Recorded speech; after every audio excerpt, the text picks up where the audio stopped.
Okay, ang i-discuss natin ngayon ay paano magbasa ng mga limits ng exponential, logarithmic, inverse circular, hyperbolic, inverse hyperbolic, lahat na just by using their graph. Okay? Kasi medyo mahirap din mag-limits kapag kapag may kinalaman sa mga functions na to. So, most of the time, we're just going to rely on their graphs para malaman yung limits ng mga, may pag nakakita tayo ng mga limit problems involving them.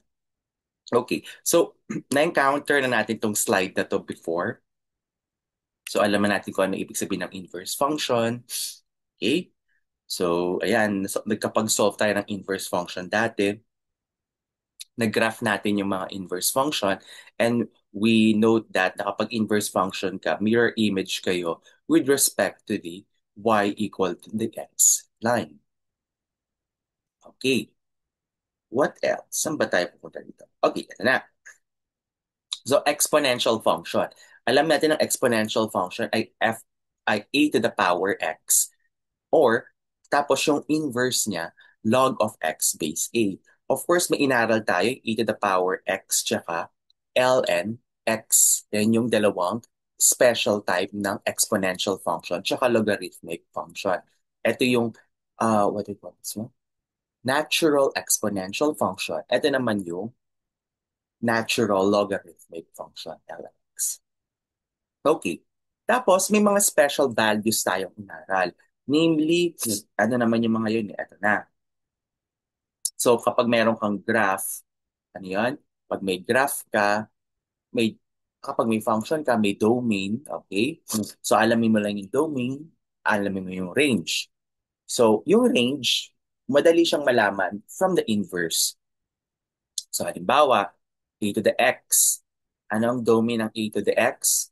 All real number. So, siguro unahin na natin yung graph para madaling makita yung ano. So, ang domain natin, all real. Tapos, ito ang graph ng a to the x. Meron siyang y-intercept dito. Okay?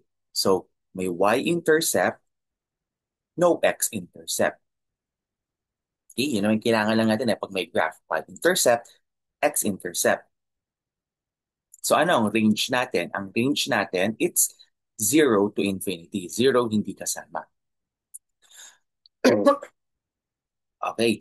Now, kapag yung A naman natin is between 0 or 1, ganito ang itsura ng graph.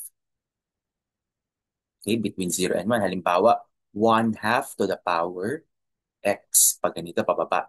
Ganun ulit, ito yung y-intercept. Wala rin tayong x-intercept. So, nag apply sa kanila itong parehong domain and range. So ano yung mga special values na kailangan natin maalala lang dito? Kailangan lang maalala dito, dalawang special value. Actually, apat. Apat na special values. Pero yung pangatlo at pang-apat, may kinalaman dito. Yung unang dalawang special values ay e to the power 0, ito yun, ay a to the power 0. Mas general na lang. A to the power 0, tsaka a to the power 1. So, ibig sabihin, anong e to the power 0? E to the power 0 ay e to the power 0 ay 1. Basically, yung sinasabi na any number raised to power 0 is 1. E to the power 1 is 1. Okay? So, ayan, madaling maalala. So, nandito na e to the power 0, e to the power 1. Now, ang titingnan natin susunod is balik tayo sa domain. Yung behavior ng function as they go to negative infinity and to positive infinity. Okay, so kanina ito yung matinig natin, e to the 0, so e to the 0, e to the 1. Nasa tayo sa positive infinity tsaka negative infinity. Ito yung sinasabi ko na yung x ng dalawang values pa. So, yun lang ino-observe natin. Ano ang limit ng a to the x as x goes to positive infinity?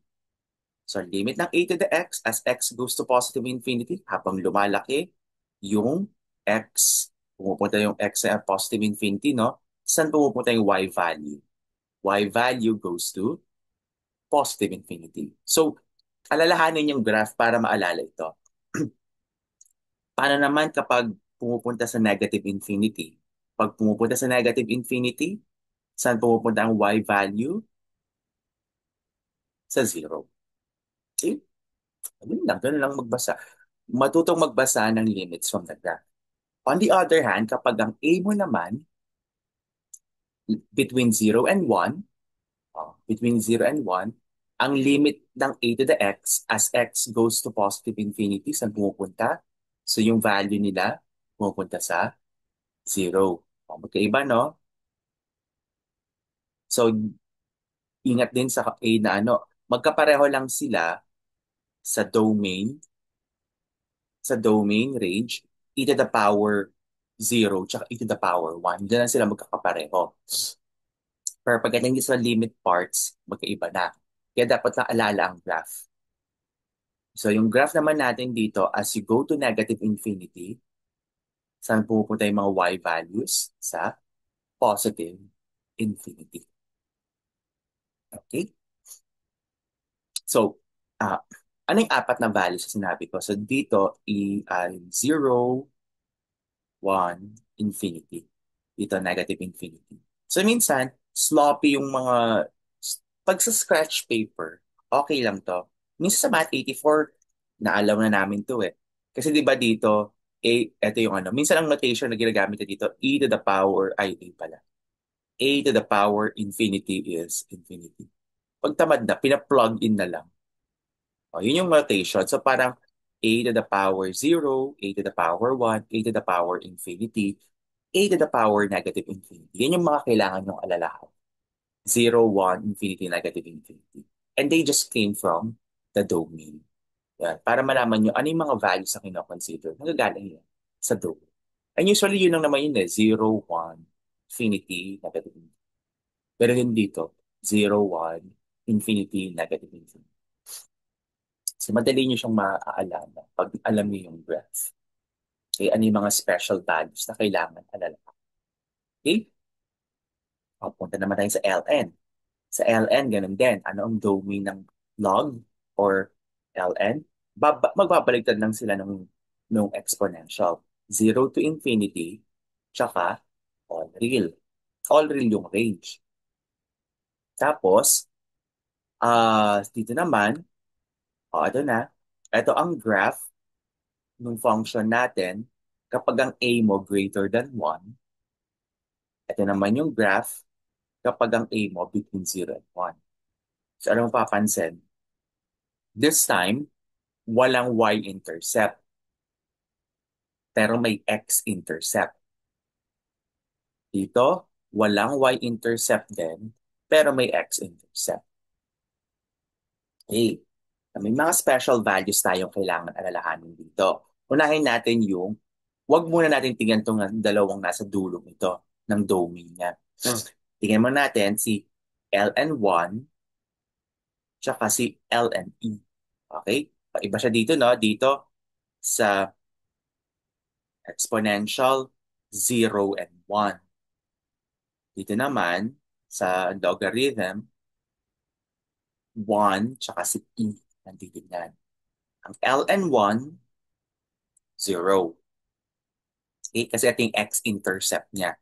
ln1, 0. lne or log, mas general. Kasi pero usually kasi in practice, log tsaka lne tsaka ang ginagamit. ln tsaka e.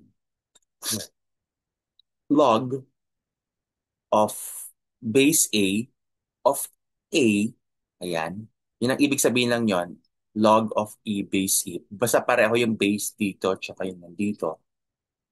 Equal yan sa 1. Okay?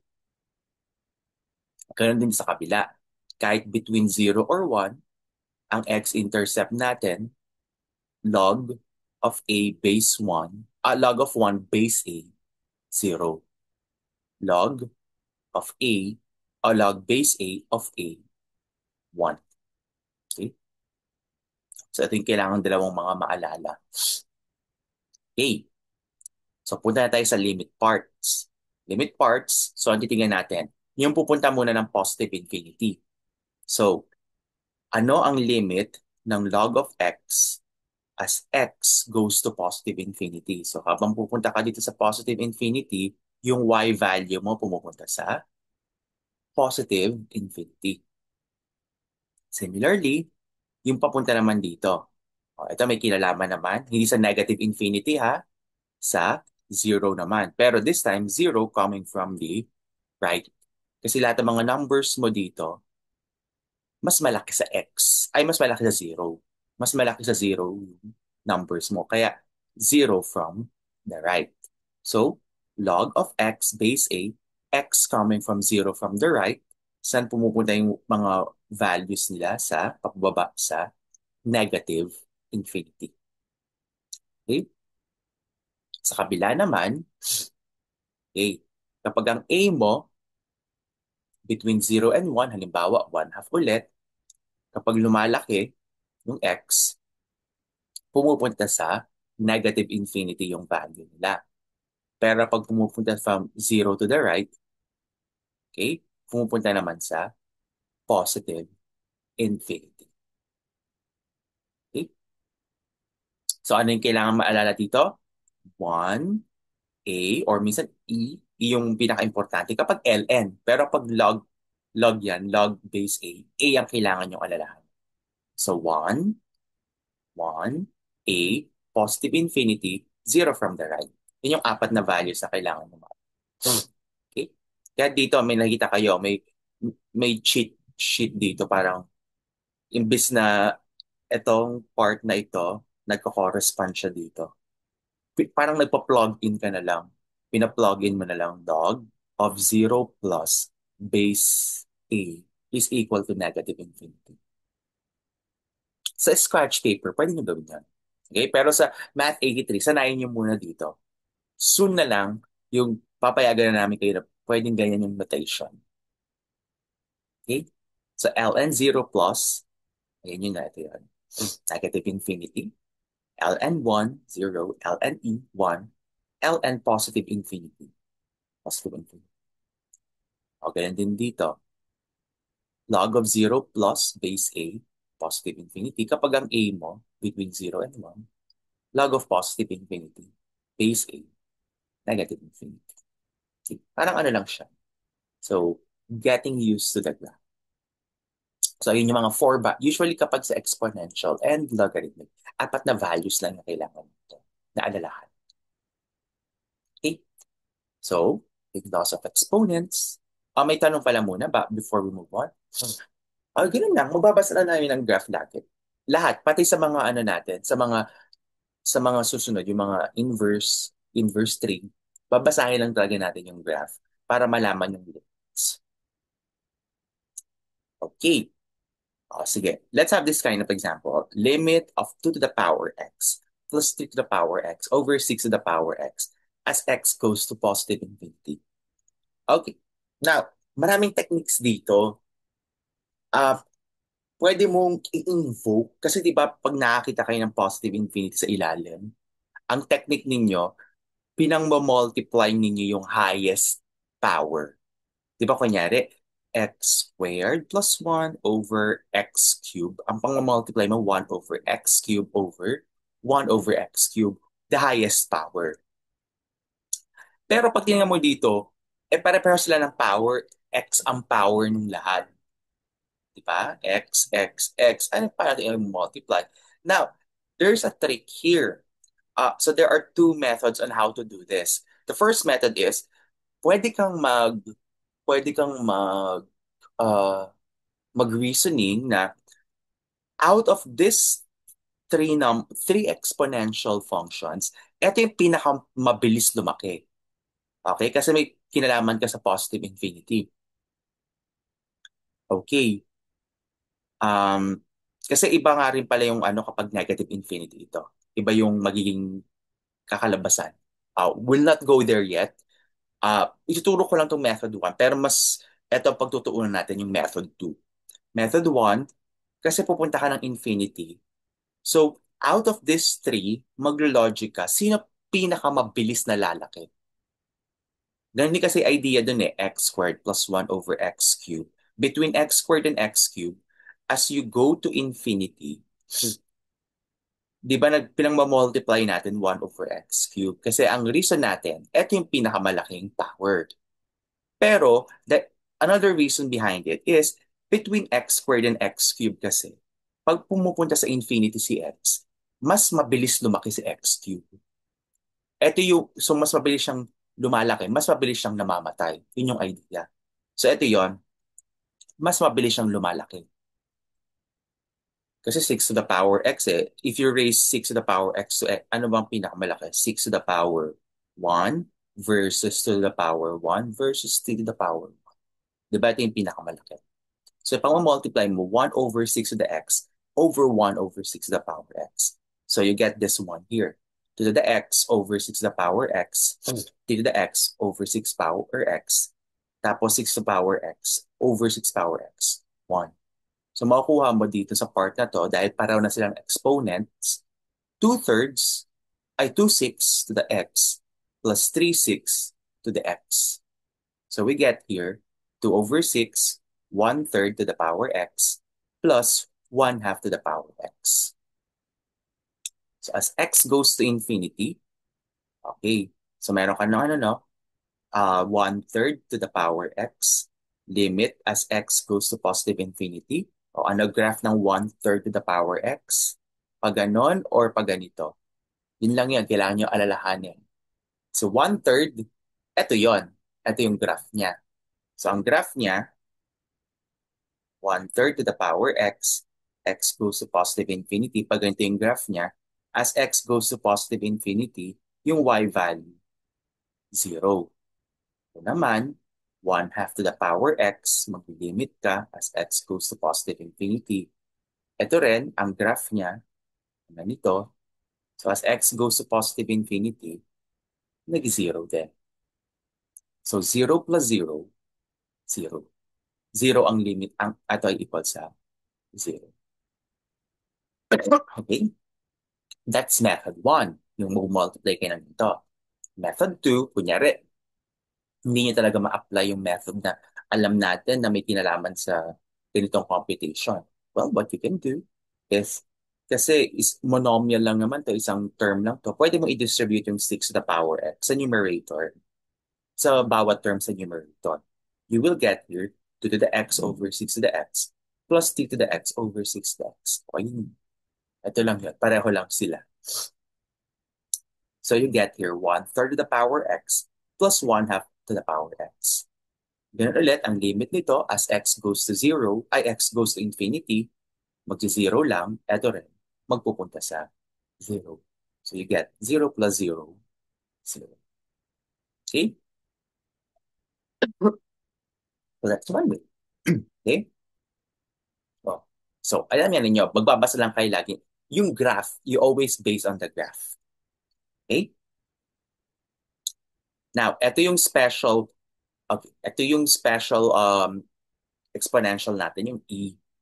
Yung e last time, define natin siya as 2.7. Ito lang yun. Ito lang. Nung first time natin siya na-encounter. Pero, approximate to actually, approximate. Dito may equal na talaga. Ang e, it was born out of, what do you call this one? Observation. I believe coming from biology and finance. Kasi ano to eh? Exponential. Matagal na exponential function. It came, nung sinim, nagsimula pa, it predates Darwin. Okay? So bago pa ang, kumbaga, nagda-double pa lang sila sa concept ng ng mga bacteria. So yung, tagal na talaga siya. Pati yung idea ng MON, yung compound interest. So I think 17th century pa yata ito. 17th century pa yata ang exponential number. So in-investigate nila ang concept ng 1 plus h over 1 over h as h goes to 0. In fact, I don't think ito yung ginamit nila. Ang ginamit yata nila is 1 plus 1 over t to the power t, limit as t goes to positive infinity. I think ito ang ginamit nila. It's this other variant. Uh, to give you an idea, ito yung meron kang 1 peso na pinasok sa bank. Okay? Usapang pera, total naman, kinalaman sa baha. May pinasok kang 1 peso, tapos tumutubo yung 1 peso mo ng ganito yung interest, 1/T. Okay? Kasi yung T yung time. So, kunyari 1 peso in 2 years. Ayan. Tapos, in 2 years, gano'n nakalaki yung makukuha mong pera. So, 1 plus interest in 2 years. Eh, syempre, hindi ka lang magpapasok in 2 years ng pera mo, 2 years, 3 years. So, as t goes to positive infinity. Okay? So, ang ginawa nila dito, let h be equal to 1/T. So, h to. So, makukuha nila ngayon, t is equal to 1/h. Tapos, if t goes to positive infinity, saan pupunta si h? H goes to, so ito pumupunta sa positive infinity, so magiging 1/positive infinity, 0. Pero ano uri ng 0? 0 plus, 0 minus. Kasi positive over positive, 0 plus. So 0, positive. Okay. So ito yon. Ito yon yung variant. Okay? So, notice, pero mas generalize na hindi lang 0 plus, pati sa 0 minus. So napansin nila, as h goes to 0 plus, yung 1 plus h raised to the power 1/h, may pinupuntahang particular value. H approaches 0 minus, may pinupuntahan ding value, yung e. So ayun yung definition ng e talaga. E is equal to limit of 1 plus h raised to the power 1/h as h approaches 0. Or ito yung mas ginagamit, alam ko ito yung in practice mas ginagamit. Limit of 1 plus 1/t to the power t as t approaches plus or minus infinity. Okay? Yan. So may dalawang variation siya. Yan ang 8. Hindi tayo mag-solve, hindi ano ha, baka naman isipin ninyo kapag meron kayong limit e to the power x, magiging limit of 1 plus. Hindi, hindi. Ano lang yan, definition lang yan. We're going to work with e as this one. Okay?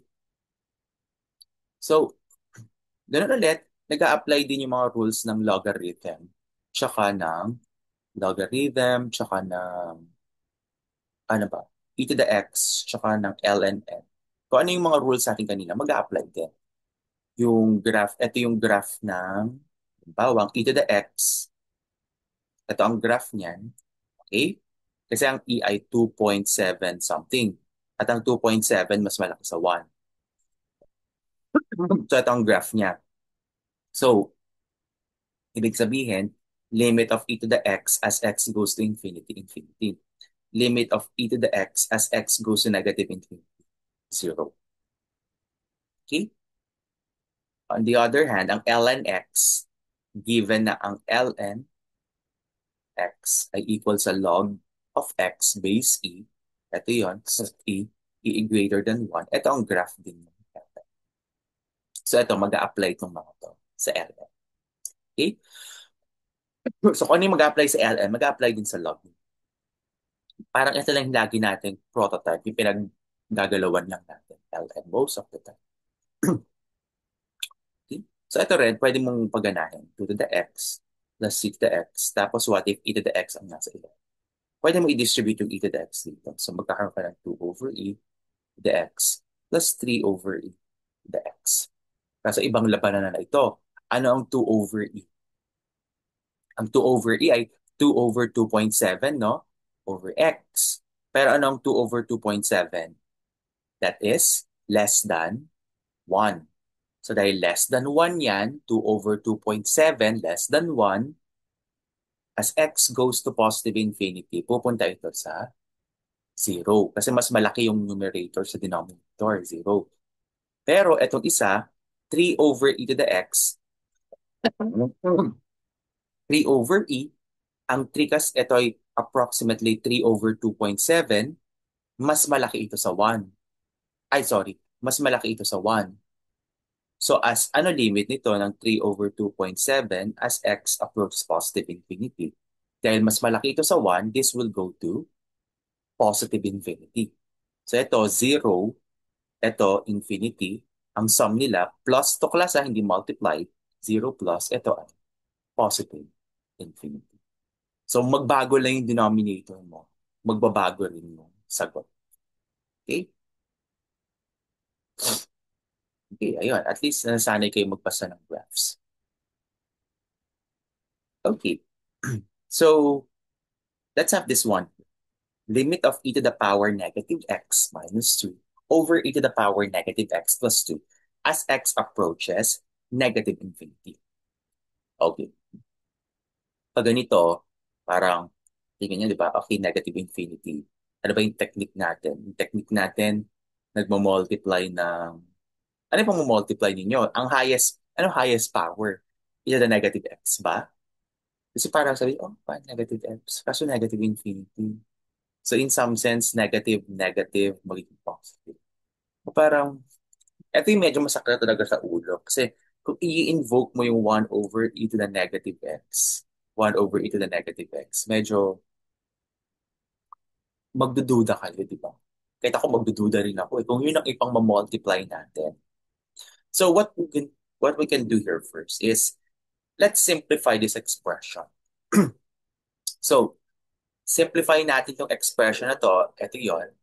Hindi tayo magkaano. Huwag natin pansinin. Kasi kumbaga walang dodge. Kaysa pinipinsin. So, we have here, we can write e to the negative x as 1 over e to the x minus 2. Tapos ito naman, 1 over e to the x plus 2. Tapos, LCD tayo sa bawat numerator at denominator. Anong LCD nito? LCD nito ay e to the x. So, meron kang 1 over e to the x minus 2 over 2. Ay, tama. 2 over 1 pala. 2 over 1. So, LCD nila e to the x. E to the x divided by e to the x. E to the x times 1. 1. Minus e to the x divided by 1. E to the x times 2. Minus 2 e to the x. Okay. Ganun din sa baba. Para ka nag-cross multiply ng 1 times 1. 2 times e to the x. Tapos, 1 times e to the x. And then, ito, pwede mo siya isulat as 1 minus 2 e to the x over e to the x times reciprocal nito, e to the x over 1 plus 2 e to the x. Magka-cancel ito. Okay? And so you arrive. 1 minus 2 e to the x over 1 plus 2 e to the x. Okay? So, dito, parang pag tinignan nyo, okay, medyo nag-appear na siya. 1 over e to the x. Okay. So, from this part here, pwede kayong mag-multiply ng 1 over e to the x over 1 over e to the x. Yun ay mas, parang sigurado na kayo. Pero pag ginawa nyo yun, nag-multiply kayo niyan over 1 over e to the x. Pag minultiply nyo, magiging 1 over e to the x lang yan, minus 2. Babalik na naman kayo sa original problem natin. Pag ginawa nyo yan, nag-multiply kayo ng 1 over e to the x over 1 over e to the x. What you can do here is you can analyze the numerator and denominator by the graph. So by the graph, pwede mo gawin, as x goes to negative infinity, ito si 1, pupunta sa 1. Etong so 2 e to the x, 2 e to the negative infinity. Ano ang graph niyan? Pag pumupunta sa negative infinity, pag ganito, no? So ang e to the negative infinity, pumupunta sa 0. 2 times 0, 0. 1 plus, eto naman, ganun din, 0. So 1 minus 0 over 1 plus 0, 1. Okay? O, yun siya. Hindi tayo nag-multiply ng mga ganitong special things.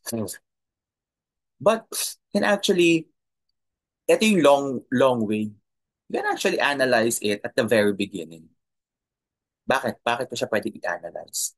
Kasi ito, sinulat nga natin siya ng ganito, no? 1 over x.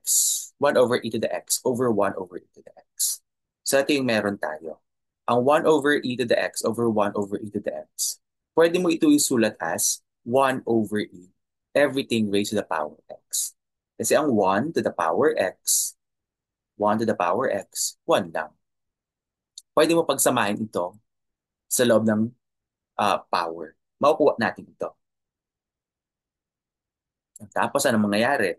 As x goes to negative infinity, ito. Di ba ang 1 over e ay ang 1 over 2.7? Mas maliit ito sa 1. So, ano ang graph nitong 1 over e to the x? Ang graph niya, pag ganito. As opposed dito, ang graph nito, pag ganon. So, ito ang graph nito, pag ganyan. Okay. 1 over e. Ay, di pala maganda. 1 over e pala to. Pag ganito pala graph niya, no? Sorry, class. 1 over e pag ganito pala. As x goes to negative infinity, magiging positive infinity over positive infinity pala to. Sorry. Hindi pala maganda to. Okay, pansinin. Okay, sorry. Pag ganun yung graph niya pala. Ay, sorry. Baligtad. Tama. Pag ganun yung graph. So, as x goes to negative infinity, ang value ng 1 e to the power x, pumupunta pala sa positive infinity. So, ito ay positive infinity minus 2 over positive infinity. So, we get positive infinity over positive infinity. Hindi pala maganda ito. Hindi maganda itong solution na ito.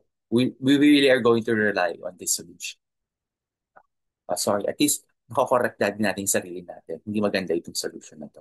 Ito yung solution na maganda. Okay. Any questions so far?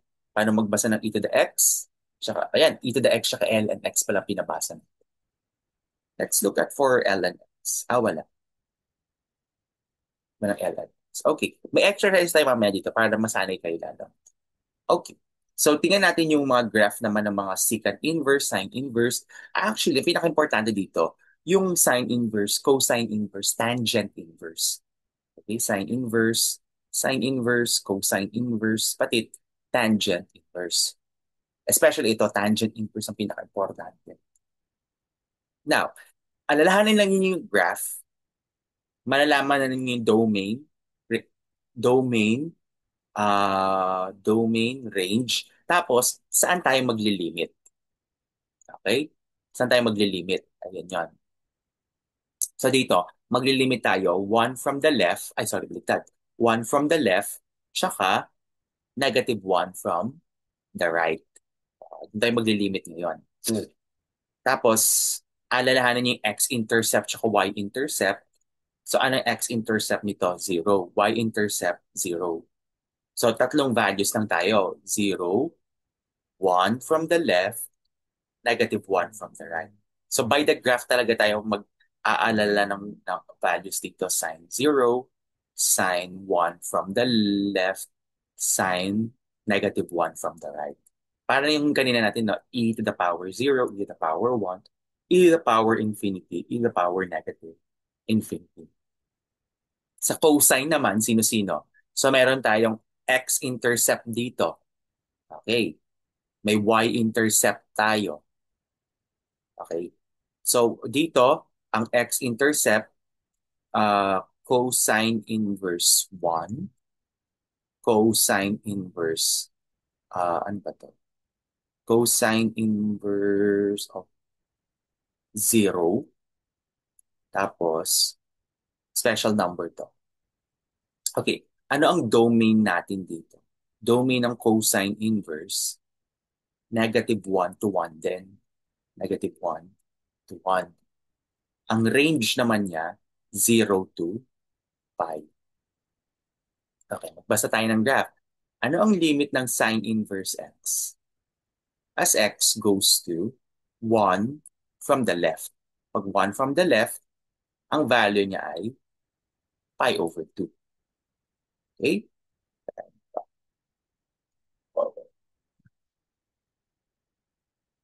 Pi over 2. Okay? Paano naman kapag negative 1 from the right? Negative 1 from the right, ang value niya ay negative pi over 2. Okay? Alalahanin lang yung graph. Negative pi over 2. Sa cosine naman, cosine inverse x, as x approaches 1, from the left, 0. Tapos, cosine -1 from the right, pi. Okay? Just a matter of remembering the graph. Pag naalala yung graph, maalala rin yung mga limits na to. Okay? So just rely, huwag yung actually, pwede i-memorize kung gusto niyo itong mga limits na to. Pero the best way to remember them is through the graphs. Basta alam niyo yung graph, malalaman na niyo yung limits nila. Now, here we go, tangent inverse. Ito yung is sa mga pinaka-importante, tangent inverse. Notice, ang graph, ang tangent inverse, ang domain niya, all real. Negative infinity to positive infinity. Ang range niya, negative pi over 2 to pi over 2. So meron tayo dito ang special number na tangent inverse. Ito yung x-intercept niya tsaka y-intercept. Tangent inverse of 0 is 0. Then, ano yung dalawang limits na titignan natin? Limit as x goes to negative infinity tsaka limit as x goes to positive infinity. So, as limit of tangent inverse x as x goes to positive infinity, saan pumupunta yung value? Saan lumalapit? Sa pi over 2. Okay, yung horizontal asymptote. As x goes to negative infinity, saan lumalapit yung value? Sa horizontal asymptote na to sa negative pi over 2. Okay? So remember this graph. Na yung cotangent, usually binibigay namin sa exam. Yung actual graph. So it's a matter of just familiarizing yourself with the graph. So dito, ganun din, cotangent inverse as x goes to positive infinity, pumupunta sa 0. As x goes to negative infinity, pumupunta sa pi. Okay? So it's a matter of reading graphs. And lastly, ito lang, tingnan na lang natin to. Secant inverse siya, cosecant inverse. Bihira itong lumalabas naman. Pero at least familiar lang tayo. So, secant inverse x, as x goes to infinity, saan pumupunta? Sa pi over 2. As x goes to negative infinity, pumupunta sa 3 pi over 2. Dito naman, may point din tayo. So dito, 1 from the right. Okay, so pwede ka pa magdagdag dyan ng isa pa. Limit of secant inverse x as x approaches 1 from the right. So pag 1 from the right, saan pumupunta? Sa 0. Dito naman, negative 1 from the left, saan pumupunta? Sa pi. Medyo ang dami lang niya, kaya hindi siya practical. Ito talaga, ang pinaka-practical way talaga, alam mo yung graph para mabasa mo yung limit. O, ganyan din yung cosecant inverse. Cosecant inverse as x goes to positive infinity. Saan pupunta? Dito sa line na to, no? Sa 0. Cosecant inverse x as x goes to negative infinity, negative pi. Okay, don't worry about this. Ang pinakaalalahanin niyo talaga, class, tangent inverse, sine inverse, cosine inverse. Sila yung pinaka-importanteng tatlo. Okay, the rest, pinipin na lang. Sa exam, nakalabas talaga yung graph. Okay? Okay, so, tingnan natin tong isang to. Ano ang cosine inverse? Limit ng cosine inverse of x minus 1 as x approaches 2 from the left. So, anong favorite niyo? Mag-plug in, no? Yun na muna gawin nyo. Plug in muna kayo. So, you get 2 minus 1. Okay. Ano ang cosine inverse of 2 minus 1? 2 minus 1, that would be 1. Ano ang cosine inverse of 1? Cosine inverse of 1. Okay, cosine inverse of 1. Alalahanin yung graph pag ganun yung graph. Ito yung 1. Cosine inverse of 1 is 0. Okay?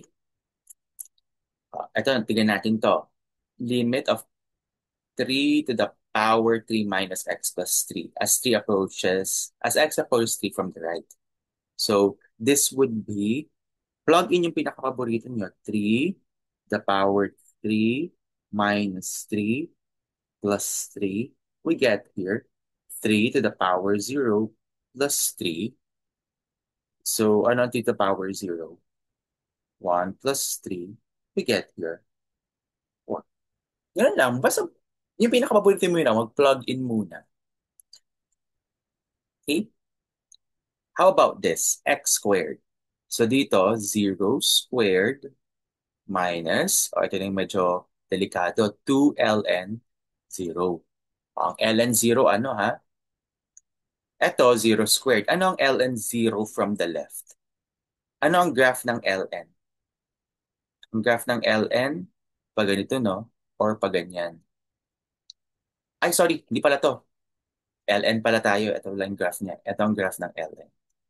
So, 0 from the left. Saan ba ang 0 from the left? Nandito ang 0 from the left. Ito yung mga numbers na yun. Ang ln, 0 from the left, does not exist.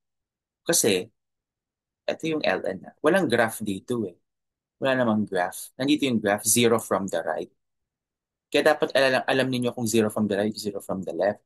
0 from the right. So ito, 0 from the left, this part here does not exist. So 0 squared minus does not exist. This is does not exist. Okay? Now, paano naman to? Sine inverse of tangent 2x as x approaches negative infinity. So, ang sine kasi, continuous function yan, pwede mo ipasok yung limit sa loob. Ito yung kumbaga parang may square root ka. Yung pinapasok mo yung limit sa loob din. So, equal ito sa sine of limit of tangent inverse 2x as x approaches negative infinity. Okay? Tapos, ano susunod? Um, actually, pwede ka mag-plug in dito, pero kasi infinity ito, medyo delikado. O, tangent inverse, may polynomial ka dito. Pwede mo ipasok ulit sa tangent inverse. So, mayroon ka dito ngayon.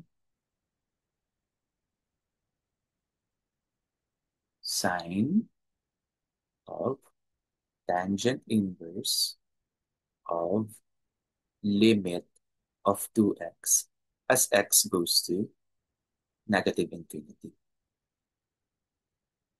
Okay, as 2x goes to negative infinity, saan ito pupunta?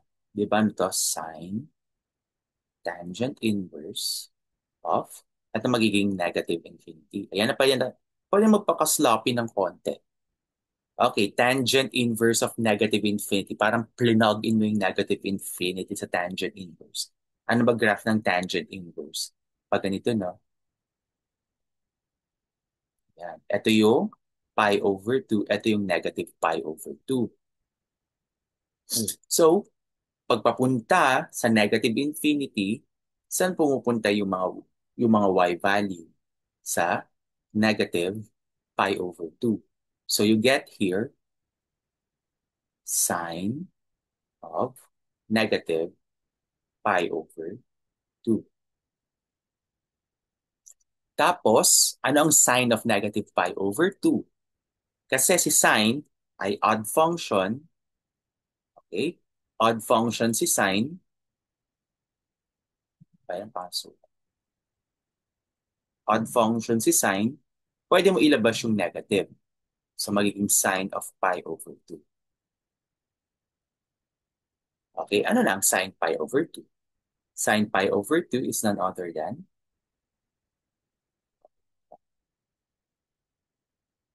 sine pi over 2 is 1. So we get negative 1. The answer is negative 1. Okay? O ayan, para masanay lang kayo talaga na may mga ano, pag may parang nag-dip down na talaga tayo from intermediate calculus, Swiss theorem, trigonometric. So it's really a matter of remembering the graphs. Pag naalala yung graphs, maalala itong mga to. Okay? So, may question muna before we go to the last batch of functions, yung hyperbolic tsaka inverse hyperbolic. Yun, ganun din. Sa inverse hyperbolic tsaka sa hyperbolic, magbabasa lang tayo ng graphs. So, ito yung hyperbolic and hyperbolic ulit. Inverse hyperbolic. Okay. So, sa hyperbolic, tsaka sa hyperbolic, ito yung dalawang pinaka-importante. Sinh and cosh. Okay, nawala na yung tanh, no? Sinh and cosh na lang. So, ito yung pinaka-alalahanin yung graph. Tapos sa inverse hyperbolic, sino yung pinaka-importante? Ano yung joke natin sa inverse hyperbolic? Walang importante. Pero, kumbaga, matuto lang tayo magbasa ng graphs. Pero ito yung dalawang pinaka-importante. So, ano ang itsura ng graph ng sinh x? Ang itsura ng graph ng sinh x, ito. Ang itsura ng graph ng cosh x, ito. Mukhang x to the power 3, no? Ito, mukhang x squared plus 1. So, from here, you can deduce kung ano yung mga limits na kailangan natin. Ano yung mga special values? Dito, 0. Okay, so 0, ano ang sinh? Ito yung x-intercept. Ano no? Ito yung x-intercept. Ito rin yung y-intercept. So meron tayong sinh 0 is equal to 0. Or kung hindi kayo sigurado, sinh 0 is equal to e to the 0 minus e to the negative 0 over 2. So meron ka ditong 1 minus 1 over 2. You get 0. Dito naman, ano yung cosh 0? Cosh 0 is 1.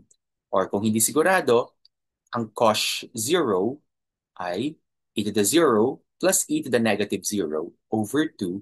You get 1 plus 1 over 2. You get 2. You get 1.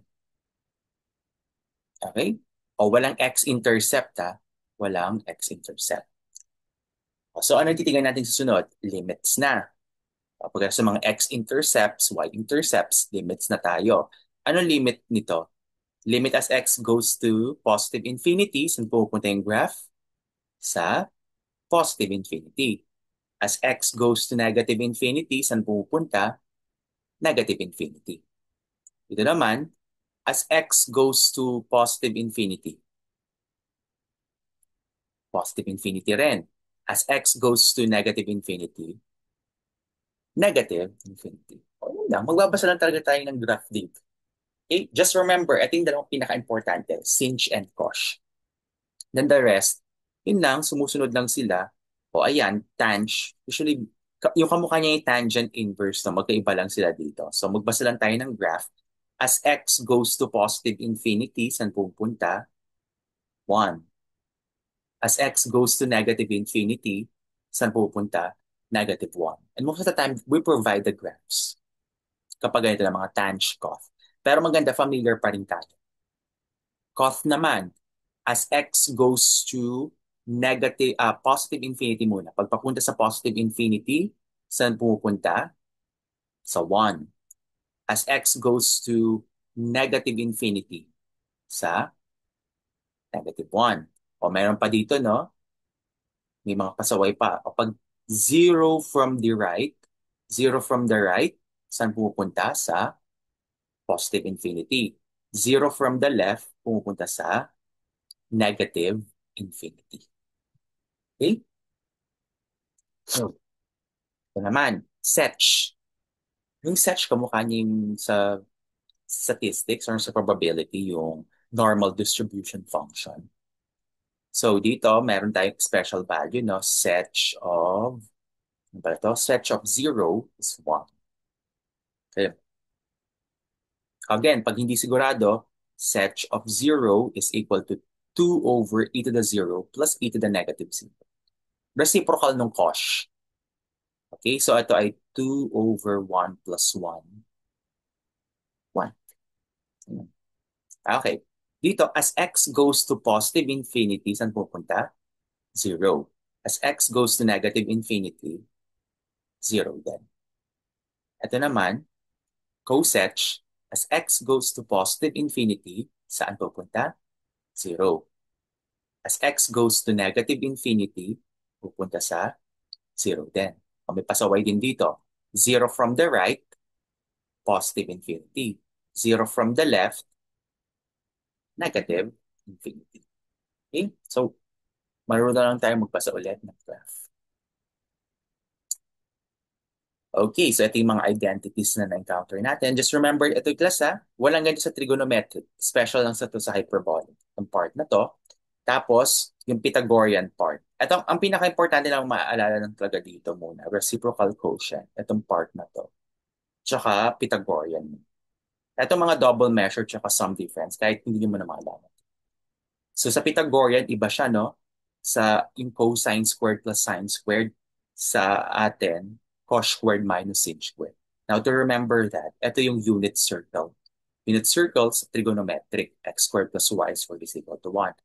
Pero sa hyperbola, ang unit hyperbola, x squared minus y squared is equal to 1. Kaya naging cos squared minus sin squared. Okay. Now, let's look at the other, right?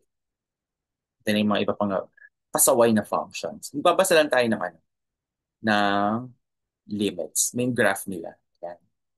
Okay, sinh inverse. So, as x goes to positive infinity, saan pupunta? Positive infinity. As x goes to negative infinity, negative infinity. O dito naman, as x goes to, saan papunta yung graph? Positive infinity. Pag papuntang positive infinity, pupunta sa positive infinity. Dito, walang papuntang negative infinity kasi walang graph. Dito, one from, yung sa x nakatingin ka, sa hindi sa y ha, sa x, one from the right. One from the right, saan pupunta yung value? Sa 0. Okay? Actually, dapat dito, minsan, pag, pag mga 0, 0 ganito, minsan gusto mo sabihin 0 from the left, right? 0 from the left, kadalasan. Para malaman nyo kung 0 from the right, 0 from the left, based on the graph. Nasaan ba yung graph mo? Nasa taas. So, 0 from the right to. Kasi, di ba, ito yung x-axis natin. Pag x-axis, ito yung mga 1 from the right, ito yung mga 1 from the left. So, kung etong 0 naman, nasan yung 0 from the right? 0 from the right, nasa taas. 0 from the left, nasa ilalim. Okay? And nasa taas yung graph mo. So, 0 from the right ka. So, kung gusto mo lagyan ng 0 from the right, okay lang yan. Kasi, pwede kasi natin gawin sa exam, lalagyan to ng square root. Eh. Pag nilagyan mo to ng square root, ayan. O, pag iba na, di ba? Pag may square root ka, makukuha mo cos inverse 0, square root of 0. Pero hindi na siya automatically 0 lang. You have to identify kung 0 plus o 0 minus. Eh kasi yung 0 mo, 0 plus, ito ay indeed 0. Ayan, no? Yung mag-iingat kayo. Kaya importante, yun yung kadalasang pasaway kapag may mga zero na inakuha. Hindi lang infinity. Yung zero, ina-identify na kung zero plus or zero minus. Usually kapag may mga nakahalong square root yung mga ganyan. Okay? O, tang inverse naman, saan tayo titingin? X approaches, ano to? 1 from the left. 1 from the left, pupunta sa positive infinity. Negative 1 from the right, pupunta sa negative infinity. Ito naman, ay, ang dami nito. 1, 2, 3, 4. Okay. Cot inverse, papunta sa positive infinity. 0. Papunta sa negative infinity. 0. Dito naman, x approaches 1 from the right. 1 from the right, pupunta sa positive infinity. Dito naman, negative 1 from the left, okay, pupunta sa negative infinity. Okay? Basta lang. Sech inverse. Dito naman, saan tayo titingin? Ito, no? Papunta sa 1, no? Tsaka papunta sa 0. So, dito, 1 from the right o 1 from the left? Nasaan ang graph? Nandito ang graph. So, nasa 1 from the left. 1 from the left, saan papunta ang values nila? Hindi pa ganun ang values sa 1 from the left. Nagmamarch sila papuntang ganyan. Pag 1 from the left, pag ganito yung march. Pag ganyan. So, papunta sa 0. 0, tapos ito naman, 0 from the right. Basically, itong interval na to, 0 from the right, tsaka 1 from the left. Ito yung interval 0, 1. 0 from the right, 1 from the left. Ito yung 0, pero ito, 0 from the right ka. 0 from the right, saan pupunta yung mga values? Sa positive infinity. Sa Coshach naman, apat ang kailangan mo tingnan dito. Apat, no? Ay, wala. Et, patay. Ay, wala. Yun. Coshach naman, apat ang kailangan mo tignan. 1, 2, 3, 4.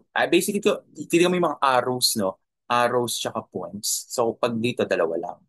Dito, 1, 2, 3, 4. So, dito, as x goes to positive infinity, 0. As x goes to negative infinity, 0. As x goes to, ano to, 0 from the right, positive infinity. Ito, 0 from the left, negative infinity.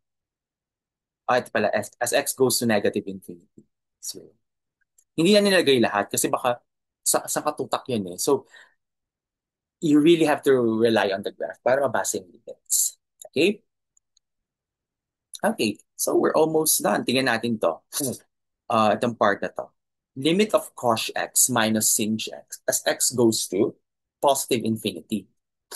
Okay. Ano yung paborito natin? Pa-plug in lang, no? Ano ba ang cosh infinity? Cosh infinity minus sinh infinity. Ang cosh, pag ganito yung graph, okay, cosh infinity, pataas na ganyan. So, papunta siya sa infinity. Ano ang sinh infinity? Sinh infinity pag ganito. Papunta rin yan sa infinity. So, meron kang infinity minus infinity. So, how are we going to remedy this problem? So, tingnan natin, no? Um, maganda pa. O, yun. Ano gamitin natin? So, pag nakalimutan, pag hindi kayo sigurado, pag ganyan, cosh lang, tsaka sinh, pwede mo siya isulat as e to the x minus, ay plus pala to, e to the negative x over 2. You go back to the definition, minus e to the x plus, ay minus pala to, minus e to the negative x over 2. Okay? So, okay, pagkatapos niyan, we get here, magiging ano to na limit as x approaches positive infinity of e to the x over 2 plus e to the negative x over 2 minus, parenthesis may minus, e to the x over 2 minus e to the negative x over 2.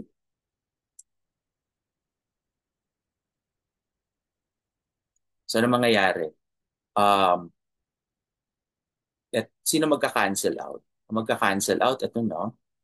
E to the negative x minus 2, tsaka hindi.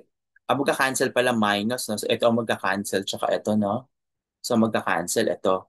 E to the x over 2, tsaka itong e to the x over 2. So, ang matitira ka, limit as x approaches positive infinity of e to the negative x over 2 plus e to the negative x over 2. Ano ba ang e to the x over 2 plus e to the negative x over 2? Pareho lang kayo ng denominator. So, pwede mo i-add tong nasa numerator. So, magkakaroon ka ng 2 e to the negative x over 2 limit as x approaches positive infinity. So, to, ano yan? As e goes to, ano to, e to the negative infinity. Pwede mo siya isulat as limit of 1 over e everything to the power x as x goes to positive infinity. O nga pala, bakit ganyan, no? Kasi 1 over e to the x na yan. Pero pwede mo ipasok yung 1 sa exponent x. Pwede mo ipasok yan. Itong 1 over e, ano ba ang 1 over e? 1 over e is 1 over 2.7. So less than 1 yan. So as x goes to positive infinity, ano ba graph ng 1 over e ulit? Pag ganito na, pababa. Pababa yung graph niya. Okay? pababa yung graph. So, saan pupunta? Pupunta yan sa 0. So, we get 0. In fact, dito pwede ka magpaka-sloppy. Makukuha mo dito, di ba, e to the negative x. Makukuha mo, plug in mo to, e to the power negative to the positive infinity. So you get e to the negative infinity. Ano ba graph ng e to the x? Dito ang tinignan natin yung graph ng 1 over e. Pero dito ang tinignan natin yung graph ng e to the x. Ang graph ng e to the x pag ganito. Pero as you go to negative infinity, saan pupunta yung value ng e to the negative infinity? Sa 0. Okay? So, kahit saan kayo nakatingin, kung 1 over e or sa e to the negative x, sa kayo nakatingin. Para lang yung makukuha ng values. Okay. Oh. So, dito, may shortcut pa dito actually. Ang shortcut dito, cos x minus sin x, kung naalala niyo itong identity na ito. Yung sabi ko, alalahanin niyo itong identities. Kung hindi, i-derive niyo talaga siya. Cos x minus sin x, e to the negative x. Ayun, dinerive lang natin kasi hindi niyo naalala yung formula. Pero may formula talaga. Cos x plus sin x, e to the x. Pero again, nakalimutan, i-derive niyo talaga. Madali naman sila i-derive lang. Okay? Yun yung ganun sila mag-derive. Back to the definition. Pero yun nga, it will eat time. Pag ano, kasi dito pa lang pwede na kayo mag-jump dito. Dito na negative x. And then, 0. Shortcut yun. Okay, how about this one? Tangent inverse of x plus 1 sec in over sec inverse x as x approaches 0 from the right. Kapag 0, kapag 0 to, no? Pag 0 to, plug in mo yan, tangent inverse of 1 over sec inverse of 0 plus. Okay, ano ba ang tangent inverse 1? Alalahanin lang yung graph ng tangent inverse pag ganito. Okay. Ito ang 1. Ano ang tangent inverse 1? Tangent inverse 1 ay equal sa isang angle yan, di ba? Angle. So, ibig sabihin lang yan, tangent theta is equal to 1. Saan ba equal ang tangent theta pag 1? Saan ba nag-equal yan? Di ba ano lang yan? Sin theta over cosine theta is equal to 1. At nag-equal lang sila kapag theta ay pi over 4. So we get here sa numerator, pi over 4. Paano yung baba? Sec inverse as x approaches 0 from the right. 0 from the right, tingnan yung graph, alalahanin. 0 from the right, ito yun, no? 0 from the right, saan pupunta? Sa positive infinity. So meron ka dito, pi over 4 yung numerator mo, dito positive infinity. Pi over 4 over positive infinity, what do we get? Something number over something very big, ito ay 0 ulit. Okay, so 0. Makukuha natin dito ay 0. So ito ay sa taas. Ganun lang ulit, nagpa-plug in lang. Plug in talaga yung pinaka-best bet nyo muna. And then kapag nagduda na kayo, balikan nyo yung graph. Tangent inverse of 1, pi over 4. Okay? And that's it. Actually, tiga ko nga, may mga exam, kung tiga natin. Let me show you some possible exams. Saan lumalabas usually yan? Ayun. Oops.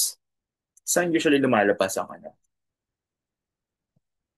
Magbibigay na pala ako ng sample exam. Okay, ayan. Ngayon na may tsura ng exam, laboratory exam natin. Ganito. I will give a, I will give sample exam ng laboratory exam. And usually ganito, ayan, may mga ganyan tayong limit problems. Okay. So, tumingin tayo ng isa lang. Kasi magbibigay naman kami ng exercise, ng ano, bibigay kami ng ano, sample exam. So you can, may answer key yung sample exam. So you can work. Let's look at number 4. Limit of tangent inverse of cos inverse of x as x goes to positive infinity. So, ayun. Yung mga paborito talaga namin, yung tangent inverse, cosine inverse, they would really appear. So, Notice here, kasi ang tangent inverse, mayroon kang function sa labas na pwede may pasok ng limit sa loob. So tangent inverse of limit of cosh inverse of x as x goes to infinity. So as x goes to infinity, kailangan mo lang alalahanin yung graph. Ano ba graph ng cosh inverse? Ito yung graph ng cosh inverse. Di ba ang bait nila? May graph talaga. So as x goes to positive infinity, saan pupunta yung graph? Sa positive infinity. So meron ka ng tangent inverse of positive infinity. So ibig sabihin, yung x mo rito pumupunta sa positive infinity. So as x goes to positive infinity, saan pumupunta naman yung value? Sa pi over 2. So the answer here is pi over 2. Okay? Ito, pumupunta sa positive infinity. Ayun, nagpaka-sloppy na tayo dito sa positive infinity. Tangent inverse of positive infinity goes to pi over 2. Okay? O, ayan. So, kung siya screenshot niyo, tapos try to answer 1, 2, 3.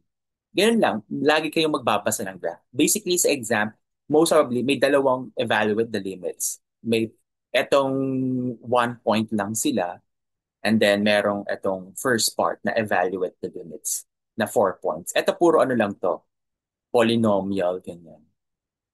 Usually 2 parts ang evaluate the limits. Ito yung mga polynomial. Ito ay yung basic lang. Magkakasunod lang yung mga question test. Basic, infinite limits, limits at infinity, tapos yung nagmo-multiply tayo dito ng ano, yung x, yung ano yung technique natin doon, yung sa sin x over x. Yan. Dito tangent ang ginamit. So mag-multiply kayo ng tangent x over x. Okay? And then, yung second part.